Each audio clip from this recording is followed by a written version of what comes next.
ಮದುವೆ ಆಗಿರೋ ಹೆಣ್ಮಕ್ಳು ಅಮ್ಮನ ಮನೆಗೆ ಬಂದಾಗ ಏನೋ ಒಂಥರ ಖುಷಿ. ನಾವಿಷ್ಟು ದಿನ ಇದ್ರೂ ಇಷ್ಟೇ ದಿನ ಇದ್ವಾ ಅನ್ನೋ ಥರ ಫೀಲ್ ಆಗುತ್ತೆ. ಅಮ್ಮನ ಮನೆಗೆ ಬಂದಾಗ ನಮಗೆ ಬೇಕಾದನ್ನ ರುಚಿ ರುಚಿಯಾಗಿ ಮಾಡಿಸ್ಕೊ ತಿನ್ನೋದು ಇನ್ನೊಂಥರ ಖುಷಿ.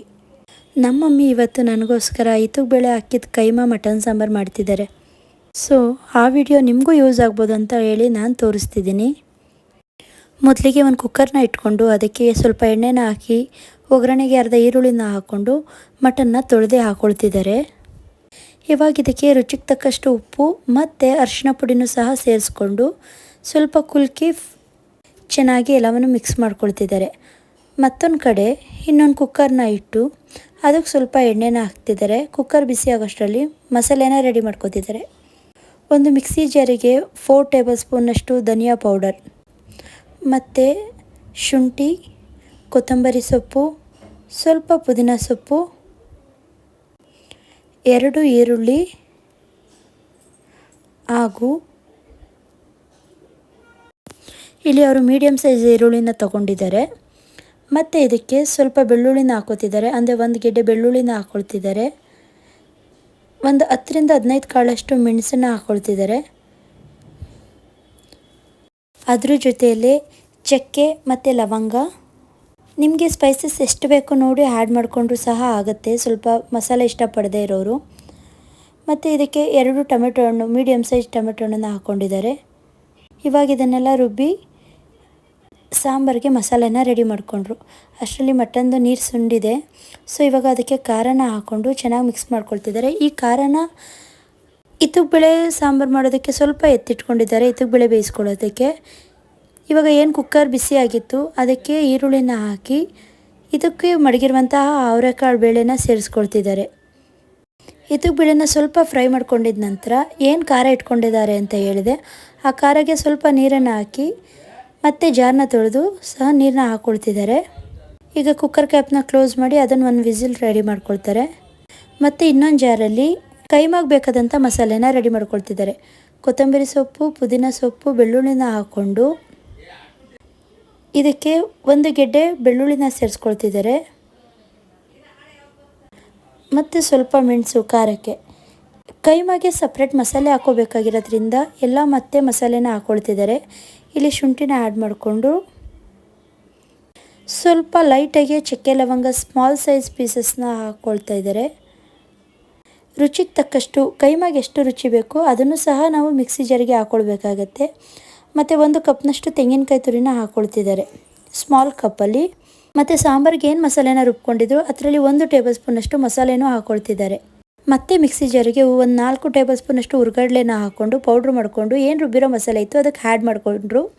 ಮತ್ತು ಅದೇ ಮಿಕ್ಸಿ ಜಾರಿಗೆ ಕೈಮನ ತೊಳ್ಕೊಂಡು 2 ಸಲ ಆನ್ ಆ್ಯಂಡ್ ಆಫ್ ಮಾಡಿ ಲೈಟಾಗಿ ಗ್ರೈಂಡ್ ಮಾಡಿಕೊಂಡ್ರು. ತುಂಬ ಮಿಕ್ಸಿ ಮಾಡ್ಕೊಬಿಟ್ರೆ ಪೇಸ್ಟ್ ಥರ ಆಗಿಬಿಡುತ್ತೆ, ಆ ಥರ ಇರಬಾರ್ದು. ನೋಡ್ತಿದ್ದೀರಲ್ಲ, ಈ ಹದದಲ್ಲಿದ್ದರೆ ಸಾಕಾಗತ್ತೆ. ಇವಾಗ ಇದನ್ನು ಮಾಡ್ಕೊಂಡಿದ ನಂತರ ನಮ್ಮನೇಲಿ ಮಟನ್ ಸಾಂಬಾರಿಗೆ ಸಪ್ರೇಟ್ ಕಾಯಲ್ಲಿ ಹಾಕೋದ್ರಿಂದ ಸಪ್ರೇಟ್ ಕಾಯಿನ ರುಬ್ಕೊಳ್ತಿದ್ದಾರೆ. ತುಂಬ ಸ್ಟೆಪ್ಗಳಿರ್ಬೋದು, ಬಟ್ ನೀವು ಈ ಥರ ಸಾಂಬಾರನ್ನ ಟ್ರೈ ಮಾಡಿ, ತುಂಬ ಟೇಸ್ಟಿಯಾಗಂತೂ ಬರುತ್ತೆ. ಕಾಯಿನ ರುಬ್ಬಿದ ನಂತರ ಈಗೇನು ಕೈಮಾಗೆ ಮಸಾಲೆ ರೆಡಿ ಮಾಡಿ ಮಿಕ್ಸ್ ಮಾಡಿ ಇಟ್ಕೊಂಡಿದ್ರು ಅದಕ್ಕೆ 1 ಮೊಟ್ಟೆನ ಹಾಕ್ಕೊಂಡು ಮಿಕ್ಸ್ ಮಾಡ್ಕೊಳ್ತಿದ್ದಾರೆ. ನೋಡಿ, ಒಂದೇ ಮೊಟ್ಟೆ ಸಾಕಾಗುತ್ತೆ, 1 ಮೊಟ್ಟೆ ಹಾಕ್ಕೊಂಡ್ರೆ ಸಾಕು. ಈಗ ಚೆನ್ನಾಗೆಲ್ಲ ಮಿಕ್ಸ್ ಮಾಡ್ಕೊಂಡಿದ ನಂತರ ನೀವು ಎಷ್ಟು ಚೆನ್ನಾಗಿ ಕಲಿಸ್ಕೊಳ್ತೀರಾ ಅಷ್ಟು ಚೆನ್ನಾಗೇ ಮಸಾಲೆ ಹಿಡಿಯುತ್ತೆ. ಕೈಮಾ ಎಳೆಯಾಗಿ ಇರೋದ್ರಿಂದ ಮಸಾಲೆ ಚೆನ್ನಾಗಿ ಕೈಮಾಗೆ ಮಿಕ್ಸ್ ಆಗಬೇಕು. ಹಾಗಾಗಿ ಸ್ವಲ್ಪ ಟೈಮ್ ಕೊಟ್ಟು ಚೆನ್ನಾಗಿ ಮಿಕ್ಸ್ ಮಾಡ್ಕೊಳ್ಳಿ.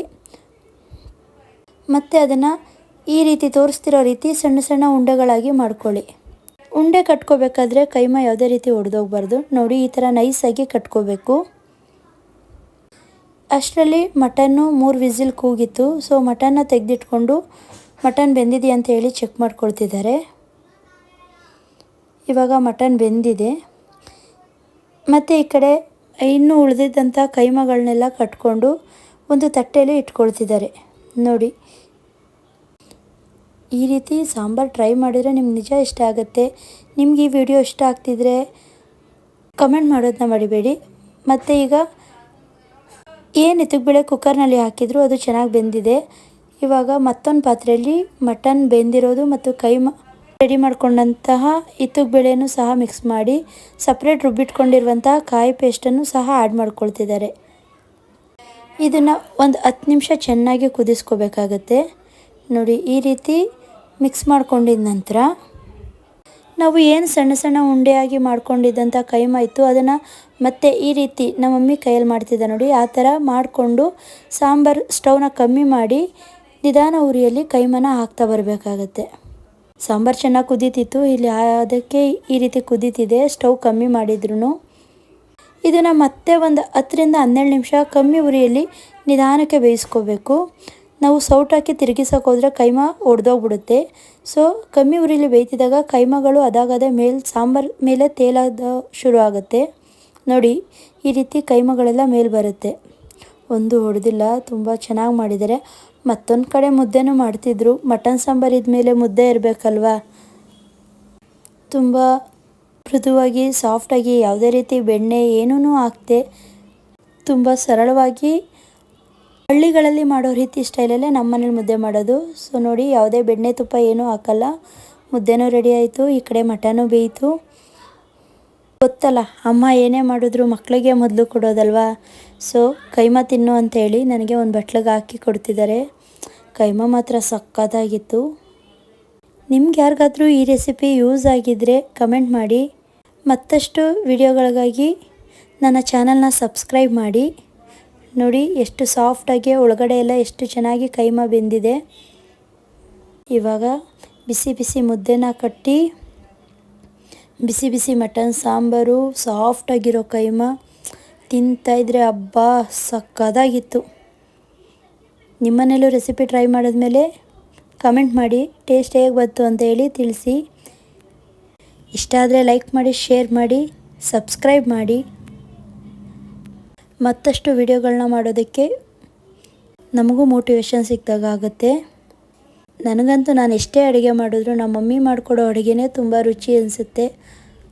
ಸೊ ಪ್ರತಿ ಸರಿ ರಜದಲ್ಲಿ ಬಂದಾಗೂ ನಮ್ಮ ಮಮ್ಮಿ ನಮ್ಮ ಡ್ಯಾಡಿ ಇಬ್ಬರೂ ಸಹ ಅಡುಗೆ ಮಾಡಿಕೊಡ್ತಾರೆ, ರುಚಿಯಾಗಿರುತ್ತೆ.